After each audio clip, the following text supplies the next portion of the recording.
Halo, nah sekarang kita akan bahas mengenai ERD lebih lanjut atau Entity Relationship Diagram. Nah, pertama-tama itu adalah narasinya, yang mana ada mahasiswa melakukan peminjaman buku kepada pegawai, pegawai mengelola peminjaman dan pengembalian, mahasiswa melakukan pengembalian buku kepada pegawai. Nah, selanjutnya itu ada ERD, tetapi sebelum lanjut ke ERD, kita akan membahas mengenai entitas dan atributnya dulu. Nah, dari narasi di atas terdapat entitas buku, peminjaman, pegawai, mahasiswa, dan pengembalian. Nah, berikut ini adalah entitas buku yang terdapat atributnya, yaitu ID buku, judul buku, pengarang buku, penerbit buku, kota terbit, tahun terbit, jilid ke, jumlah eksemplar, edisi ke, klasifikasi buku, dan status buku, yang dimana ID bukunya sebagai primary key. Selanjutnya adalah mahasiswa. Mahasiswa atributnya terdapat kelas mahasiswa, nama mahasiswa, ID mahasiswa, jenis kelamin, nomor telepon, tanggal lahir, status mahasiswa, tempat lahir, masa berlaku, alamat mahasiswa, yang dimana ID mahasiswa adalah primary key dari entitas mahasiswa. Selanjutnya itu adalah peminjaman. Nah, dari peminjaman terdapat atribut ID pinjam yang mana sebagai primary key, tanggal harus kembalikan, tanggal pinjam, dan jumlah pinjam.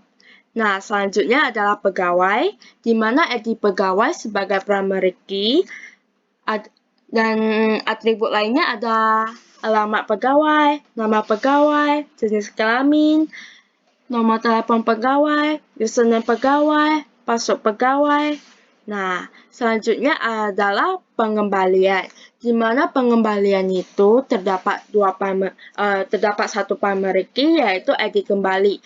Nah, kenapa ada satu ID pinjam lagi? Dikarenakan saat kita melakukan pengembalian, kita pasti membutuhkan ID pinjam yang saat kita pinjam, kita pasti akan mendapatkan ID pinjam dari pegawai. Jadi, dalam pengembalian itu ada primary key dari ID pinjam. Nah, atribut lain dalam pengembalian itu ada denda, ID buku, terlambat, jumlah kembali, dan tanggal harus kembalikan. Nah, untuk selanjutnya itu, dikarenakan ada hubungan many to many seperti mahasiswa dan buku, dikarenakan mahasiswa dalam satu universitas kan pasti banyak mahasiswa. Jadi, mahasiswa itu many. Nah, buku. Di perpustakaan pasti terdapat banyak buku yang tersusun di rak. Jadi, hubungan mahasiswa dan buku itu adalah many to many. Nah, selanjutnya adalah hubungan mahasiswa dan peminjaman. Mahasiswa itu kan udah banyak. Nah, pasti peminjamannya banyak dikarenakan banyak mahasiswa yang melakukan peminjaman buku di perpustakaan. Maka itu hubungan mahasiswa dan peminjaman adalah many to many. Nah, selanjutnya adalah peminjaman dan pegawai. Ini bukan merupakan peminjaman yang mengelola pegawai, melainkan pegawai yang mengelola peminjaman kepada mahasiswa. Nah, dari pegawai ini, dikarenakan pegawai hanya butuh satu aja, kadang di perpustakaan, jadi hubungan pegawai ini adalah one, dan peminjaman dikarenakan banyak mahasiswa yang melakukan peminjaman, maka itu peminjaman banyak, maka itu hubungan pegawai dan peminjaman adalah one to many. Nah, selanjutnya itu adalah pegawai ke pengembalian. Dikarenakan tadi udah kita dibahas, maka itu hubungan pegawai adalah one. Nah, selanjutnya adalah hubungan pengembalian. Nah, pengembalian dari banyaknya mahasiswa yang melakukan peminjaman, pasti banyak juga mahasiswa yang melakukan pengembalian buku. Maka itu hubungan pegawai dan pengembalian itu adalah one to many. Nah, mahasiswa yang melakukan pengembalian ini ada hubungannya adalah many to many. Nah, dari Dengan many-to-many, entitasnya adalah entitas asosiatif. Dikarenakan untuk yang many-to-many, entitasnya harus kita buat jadi entitas asosiatif. Kalau untuk hubungan one-to-many, kita nggak usah diubah menjadi entitas asosiatif.